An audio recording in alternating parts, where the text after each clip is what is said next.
Good morning friends. நான் எந்திரிச்சதும் first பல்லு தான் விளக்குவேன். பல்லு விளக்குனா தான் என்னால் எச்சியே முழுங்க முடியும். இல்லாட்டி எச்சி கூட முழுங்கவே மாட்டேன். வாரத்தில் ஒரு நாள் ஏதாவது கடல மாவோ இல்லை பாசிப்பயிறு மாவோ இல்லை தயிரோ ஏதாவது ஒன்று மூஞ்சிக்கு போட்டு கழுவுனா தான் எனக்கு திருப்தியாக இருக்கும்.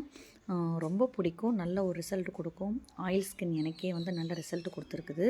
அதுவும் அந்த சில்னஸோடு நம்ம எடுத்து ஒரு 10-15 நிமிஷம் நம்ம மூஞ்சில் நல்லா மசாஜ் கொடுத்துட்டு நல்லா ஃபுல்லாக ஃபேஸ் ஃபுல்லாக மசாஜ் கொடுத்துட்டு கழுவி அப்படியே ஃபேன் காற்றுல ட்ரை ஆக விட்டோம்னா சூப்பராக இருக்கும். எனக்கு ரொம்ப பிடிக்கும். பாசிப்பயிறு மாவு இல்லாட்டி கடல மாவு இல்லாட்டி தயிர், இது மூணில் ஏதோ ஒன்று. நான் இன்றைக்கி தயிர் தான் போட்டு கழுவுனேன். பாருங்கள் எவ்வளோ ஒரு ஷைனாக இருக்குது அப்படின்ட்டு. ஆயில் ஸ்கின் எனக்கே நல்ல ரிசல்ட்டு. மூஞ்சை கழுவிட்டு ஃப்ரெஷ் ஆகிட்டு சாய்க்குட்டி இன்னும் தூங்கி எந்திரிக்கல. அப்போ தான் எந்திரிச்சான்.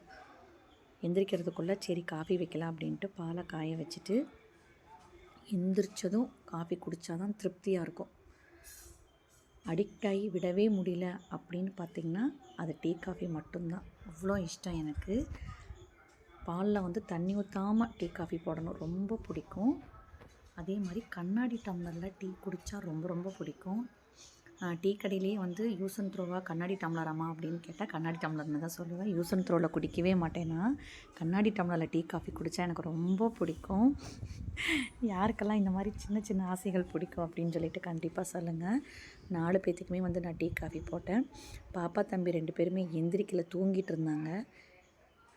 அதனால் நானும் சாயப்பாவும் மட்டும் காஃபி போட்டு குடிச்சிட்டு, நமக்கு வந்து வெறும் காஃபி இறங்காதாச்சே, என்ன பண்ணுறது? அதனால் வரிக்கியோ இல்லை பிஸ்கெட்டோ ஏதாவது தொட்டு சாப்பிட்டா தான் திருப்தியாக இருக்கும். அதனால் வரிக்கி எடுத்துகிட்டு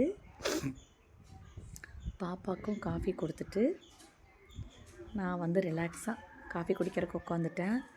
அந்த வரிக்கி தொட்டு அதை காஃபியில் நினச்சி சாப்பிடும்போது ஒரு வரும் பாருங்கள், ஒரு ஃபீலிங்கு செம்மையாக இருக்கும்.